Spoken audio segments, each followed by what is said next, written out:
тайге, где мы сейчас находимся, средообразующим и определяющим фактором являются деревья. Деревья определяют, какой в тайге климат, какая температура, какая влажность. И деревья определяют разнообразие и биоразнообразие той биоты, тех видов, которые находятся в этой зоне. Когда деревья погибают, то процесс их разложения и перехода в почву элементов очень сильно длительный. Он может занимать до нескольких десятков, а то и первых сотен лет. То есть вот данное огромное гигантское дерево будет разлагаться 50, 100 и даже может быть 200 лет в зависимости от условий.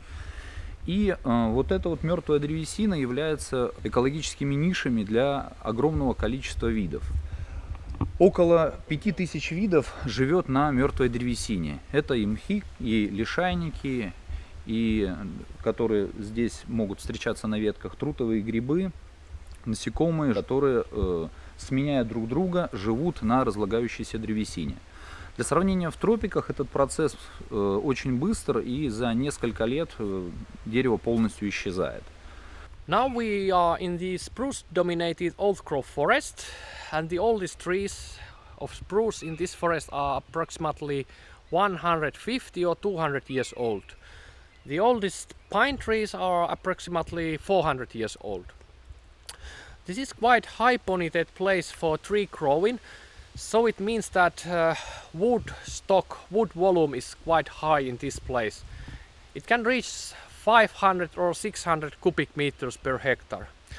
The trees are generally quite high, 25 meters, 30 meters, and the highest trees in this forest are even 40 meters long.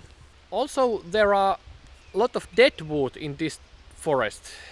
The amount of dead wood can reach quite easily 100 cubic meter per hectare.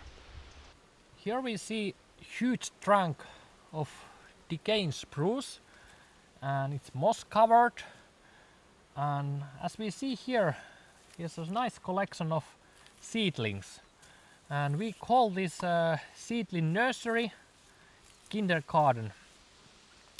This kind of decaying moss covered spruce tree is one of the most important substrates for seedlings in natural forest, and it's moist and really produce all the time nutrients for the seedlings, and really stable environment for the seedlings. So when little by little this trunk will decay, these seedlings will grow bigger and bigger, and they form the next generation of the trees.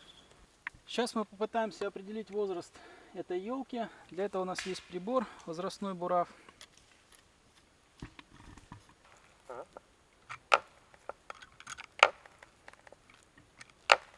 Ну вот мы засверлились больше, чем на половину ствола. Теперь будем брать керн.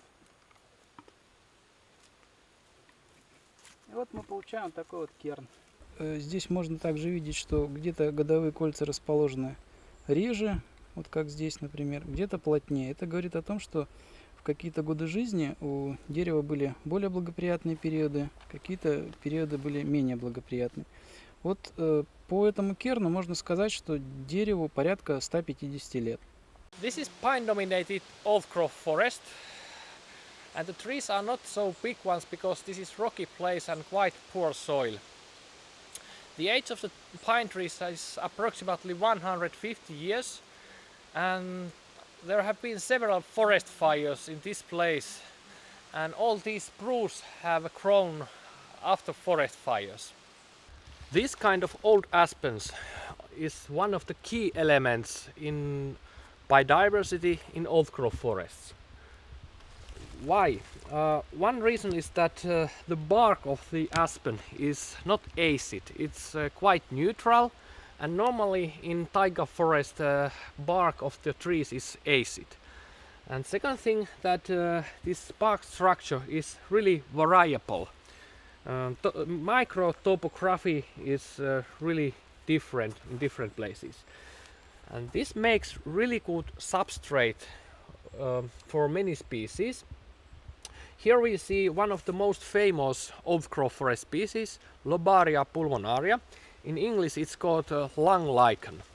The name comes from the point that the surface of the lichen is like lung of human being, and it's quite big, and sometimes it's even 60-70 centimeters wide when it's a really moist and shady place like this lichen prefer. And I would say that this is maybe the biggest lichen in taiga forest. When the place is really moist, this lichen can cover the whole tree from the bottom to up. When you see this Lobaria pulmonaria, which is red data-book species in Karelia, it also indicates that there is quite often other interesting rare species. These species can be mollusks or other lichens, mosses, beetles, polypores, and one aspen can host even 100 species at the same time. This aspen is about 100 years old, and when it falls down, it's a new interesting and valuable habitat for other species. So there will be totally different species when it's laying on the ground than now.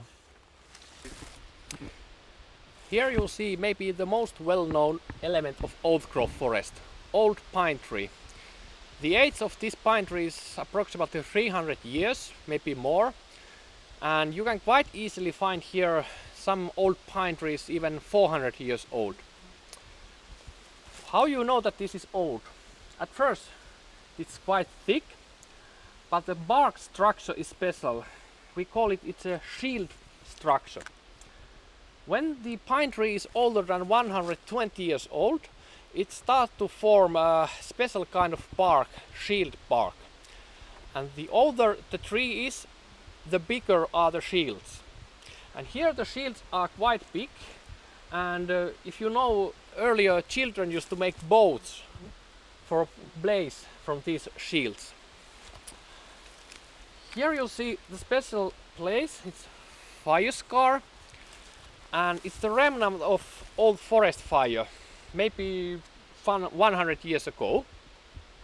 So if you study this tree carefully, you will find maybe 4 these kind of places from different forest fires.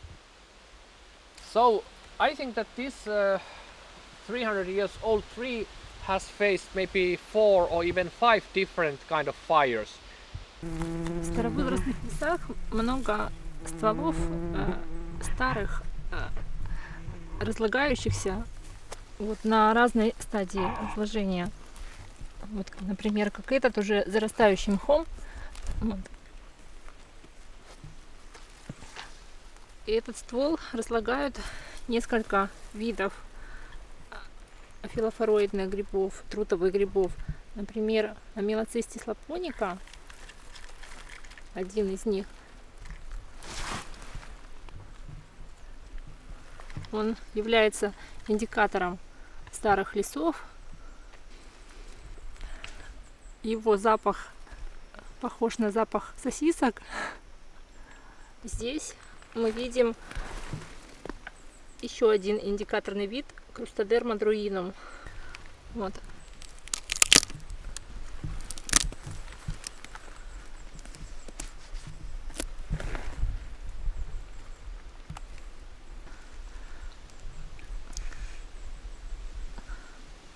Фомитопсис розеа. Фомитопсис розовый многолетний гриб. Каждый год нарастает новый слой, и он розового цвета. Вот третий вид на одном стволе, и все эти виды индикаторные. In outgrowth forest, it feels quite often like the rainforest because of moist microclimate and shady places. Also, this phenomena is visible if you look at the species. So epiphytes, which are on the aspens and spruce trees, they are covering the whole tree. And if you look at the normal forest, you don't see this kind of phenomena. This is one special microhabitat in old growth forest. It's the root system of fallen trees. And there is a special group of species which are specialized only to this kind of habitat. So now let's go and study this place.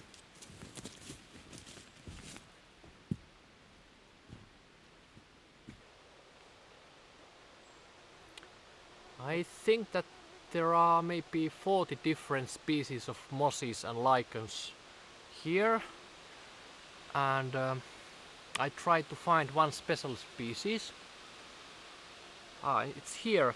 It's Schistotheca pennata.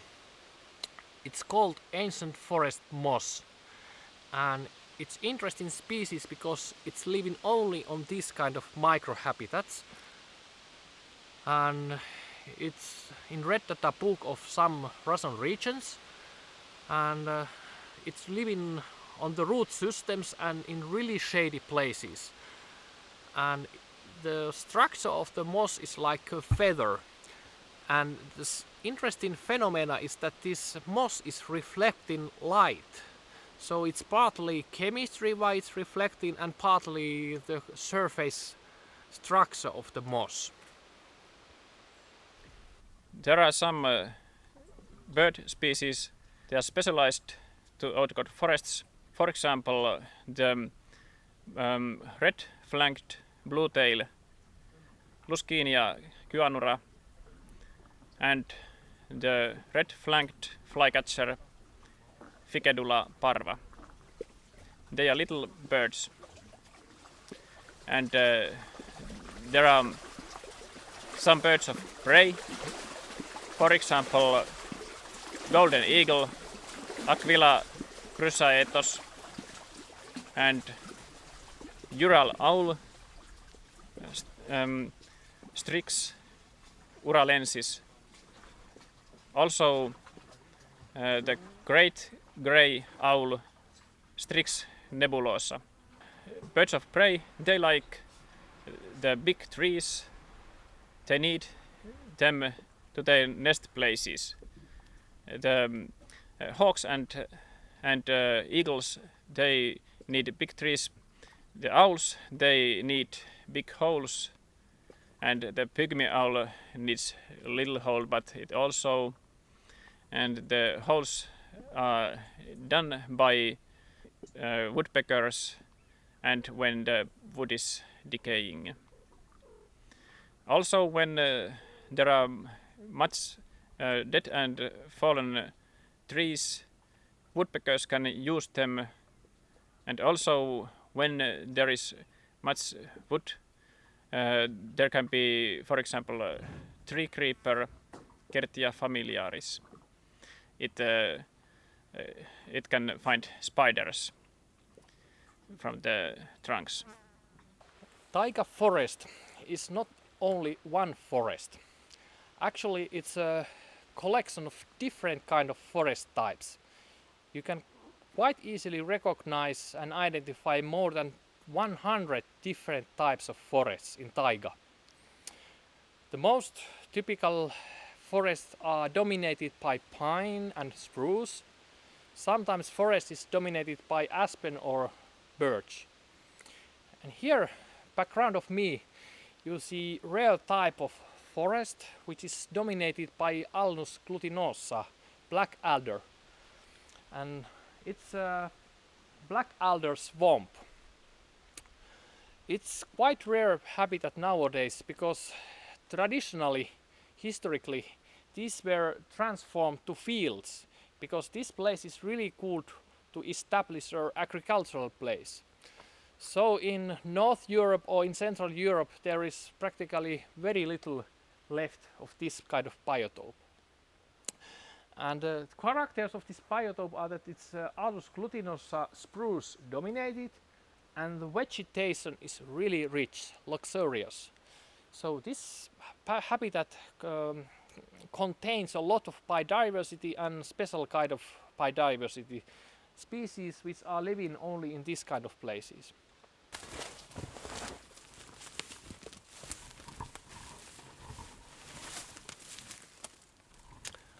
I think that this cave is a wintering place for bats. Bats are living in villages and towns, but also naturally in ancient forests, old growth forests like this where we are now. Caves are really important place for bats for wintering and overnight. This place is also some kind of key habitat because it's rocky slope and there are a lot of species which are specialized to these kind of places. Here you can see small fern, it's Cystopteris fragilis, and it's living only in these kind of places. If you study this place carefully, I think that you can find a lot of ferns, different kind of vascular plants, and mosses and some rare lichens. В связи с этим наличие в структуре древостоя всех деревьев, как маленьких, так больших, так и мертвых, оно определяет вот многообразие ниш, в котором живет вот это вот таежное северное биоразнообразие.